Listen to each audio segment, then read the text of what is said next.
Hi, I'm Donna Jordan from Jordan Fabrics. Today, I'm going to show you how to make a quilt called Watermarks. All we need to make the whole top is one jelly roll and some background. So let's go ahead and get started. This is a pattern designed by Doug Lecco from Antler Quilt Designs.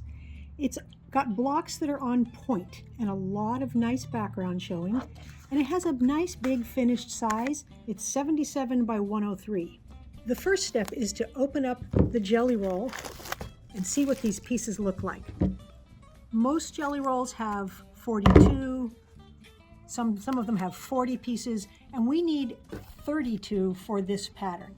So we get to pick the ones we want to use, or maybe pick out the ones we don't want to use, which would be these ones, which are exactly the same as the background. Those ones won't work very well. If we have any other real light ones, we'll pull those out and we'll end up with 32 that should show up nicely against this light cream background. All of those should be great. Now the cutting for this pattern, it's very simple. We're going to take one strip and we're just going to cut 3 pieces from it. With all of the rest of the strips, they're all going to get cut exactly the same, and what we're going to do is cut one square off of the end, and we're going to keep the rest of the strip whole.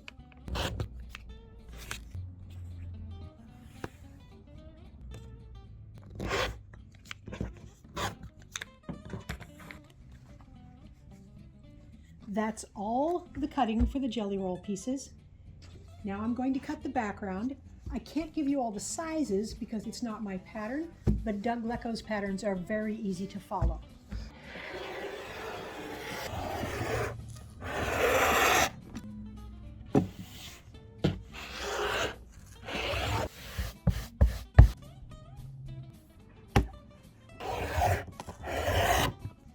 We've got an assortment of sizes and shapes here in the background, but to start sewing, all we need are the jelly roll strips and the background strips that are cut the same width. We're going to make some strip units. We're going to make 2 different ones. So the first one has 2 of the jelly roll strips. We'll just get 2 different colors. It doesn't matter which ones you use.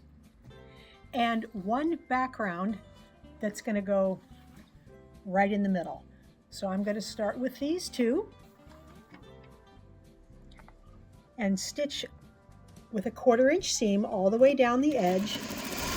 Whenever you're using these long strips, you want to be careful you don't stretch them. So I'm just going to pull them way far away from the machine, not stretch them, grab them way back here, and then sew a little bit at a time.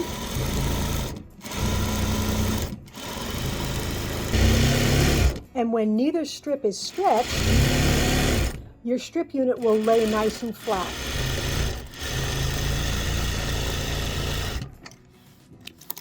All the seam allowances will get pressed towards the darker fabric. So in this case, we're going to press it that way. And I like to finger press it. So I'm making sure it's facing that way, and then I'm pulling it open a little bit, and I'm anchoring it here with this finger, and then I'm pulling down. I'm just pressing my finger down as I'm pulling this open. It's kind of a knack to it, but it really helps keep that seam allowance going the way you want until you can get this over to the ironing board.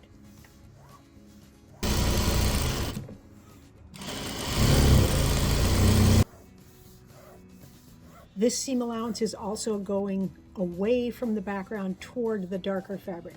And you'll notice these 2 strips here are shorter than this one, and that's because we cut a little bit off of all of the jelly roll strips. And that's fine, just be sure that you line up one end. So this end is pretty well lined up, and then we'll leave that end jagged. That's the first strip unit. The next strip unit we're going to make has 2 backgrounds and 1 jelly roll strip in the middle. We'll use this nice black grunge one here.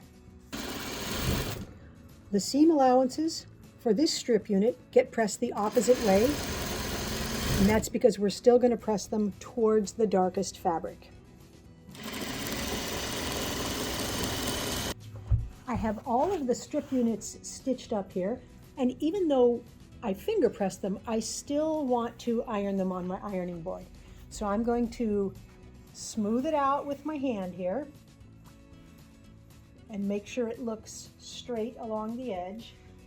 And then I like to use a dry iron just to make sure, and I'm pulling a little bit here to make sure there's no valleys, no extra fabric folded in there. Then I'm going to add some steam.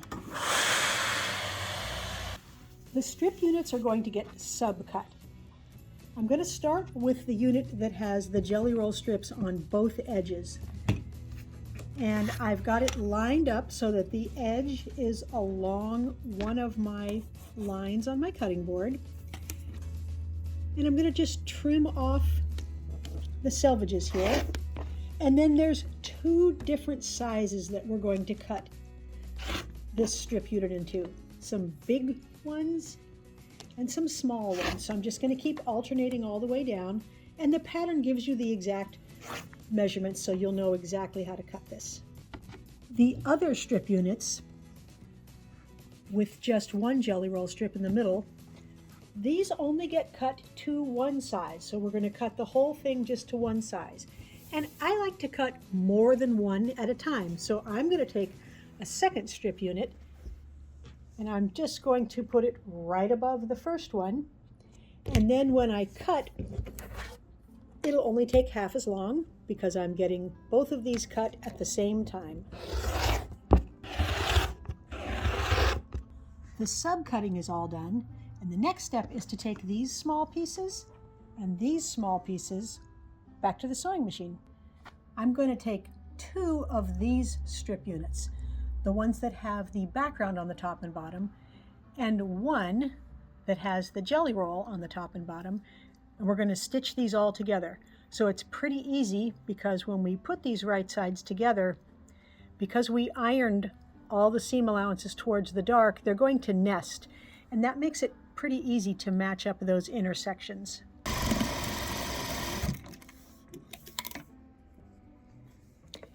Now we'll add this row.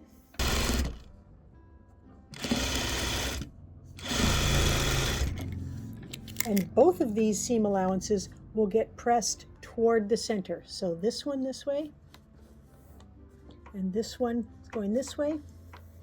So I'm going to continue to make these blocks, and I'm just going to mix up the colors and not worry too much about what goes where.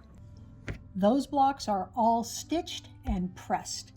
We're going to take 4 of these and 4 of these that are just strips. And we've got some background squares that are exactly the same size, and we're going to take 1 of those, and all this is going back to the sewing machine.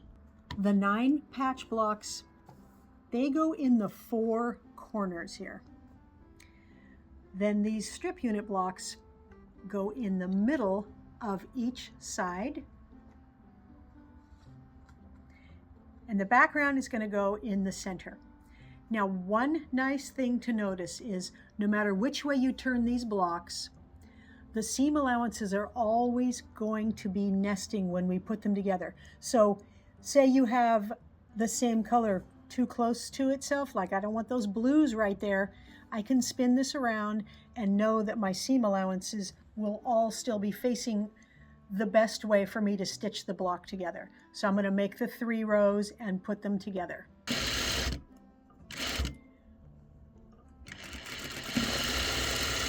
I'm coming off the second seam in that first row.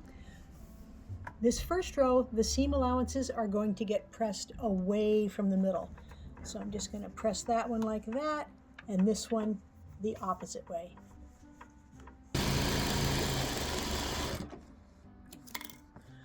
On the second row, I'm going to have the seam allowances going toward the center, and that's the opposite direction that they were going on the first row.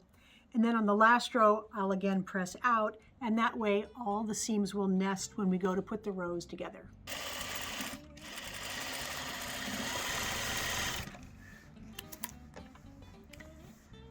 These long seams will get pressed toward the center, and then we've got our first big block done, and this is the main block that makes up the whole quilt.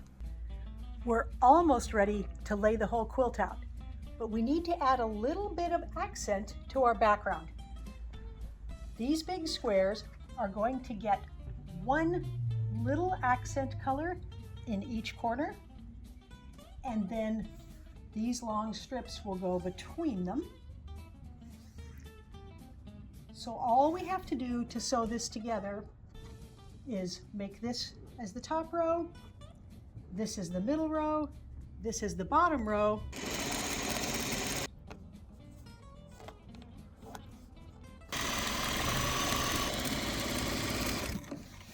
and the last item we need to make is the side setting triangles. They get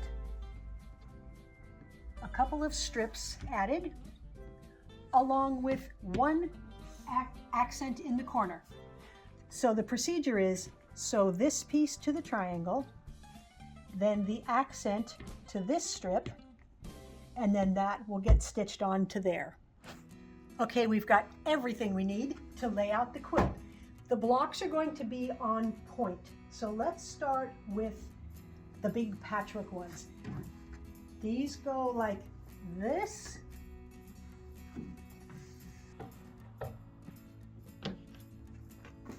And then the big background squares with those corner accents go in between. And the last pieces we have to add are those corner triangles that have the one little piece of patchwork on them. So everything is a little bit bigger than my table can hold, but we can still get it on here enough so they will stay. The last pieces we need are these plain triangles. We have 4 of these, and one just goes in each corner. Now to stitch the patchwork together, it's pretty easy. Even though it's on point, we're still going to be doing it row by row. So the first row, all it has is one little corner triangle. The next row has these 3, the next row, these pieces, and since all the patchwork blocks are so big, this will stitch together very quickly, and we can get it loaded onto the quilting machine. There's lots of colors of thread that will look great on this quilt. Not really sure which direction I want to go. If I want the thread to show a lot, I could pick this nice soft aqua blue. That's going to show really well in the light background areas. Even this one will show. It's a lighter peach than the orange we've got in here. It's going to show just a hint. This is what I think would look the best. So I think it's dark enough. Yeah, it shows quite well in there, and it'll blend in more in the prints that we have. So this is just one of those quilts, it's really just a matter of personal preference. Do I want more pink showing? Do I want more blue showing? And sometimes the color of the backing will affect what color I pick for the top. There's the blue. Again, it's going to show pretty well. Now I have green on the back. I really think that this dark gold, put some right there, I think that will look the best. It's going to show enough. It's going to recede in the patchwork, but it should enhance those big light areas really nicely. You may have noticed that the edges of my quilt are not trimmed. There's these little extra pieces here and up here, all the way along there. You can straighten up your quilt before you put it on the quilting machine, or you can do like I did, go ahead and quilt it and then trim all of that off. It's going to get trimmed anyway, so I'm just going to trim that off when it's done being quilted. I've picked a pattern called Funky Flowers for the quilting. The prints themselves have a lot of flowers in them, and I like the different shapes, and I really like the shape of that leaf. This should look good in all of the blank background areas.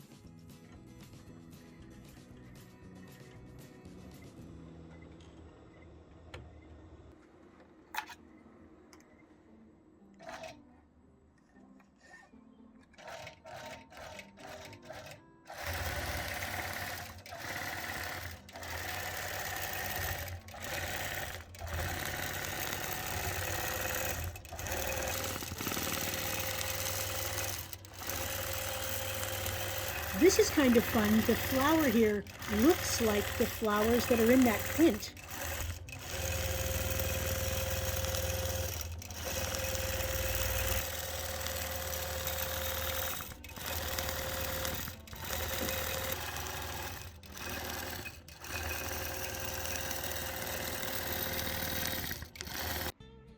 The Watermarks quilt is all done, and I was pleasantly surprised at how much I like it with all of these big background areas. I wasn't sure because I normally fill up the whole quilt with patchwork everywhere. This one just looks great. These patchwork areas, it makes a trail of patches that way. It looks good on the diagonal.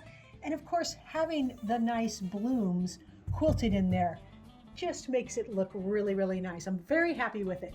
Now, on the back side, I used a green grunge, and the yellow thread is showing up very nicely there as well. It's got the yellow binding, 77 by 103. It's a nice big size, and we used up pretty much the entire jelly roll with almost no leftovers at all. Thank you so much for watching our video today. We hope you enjoyed it. We really appreciate you spending your time with us. At the end of each video, we like to do a giveaway. Today's giveaway is the log cabin quilt, and these are French General fabrics. They're very popular. It's a nice turkey or tomato red, and this has very intricate quilting, a lot of nice patchwork. The back has a beautiful French General fabric on the back side, and it's very easy to enter. Just click the link right below this video that says giveaway, and you can put in your name and your email address, and you might be the next lucky winner. Now, if you like our videos and you want to support us, the best thing you can do is subscribe to our YouTube channel. That really helps us out. Happy quilting!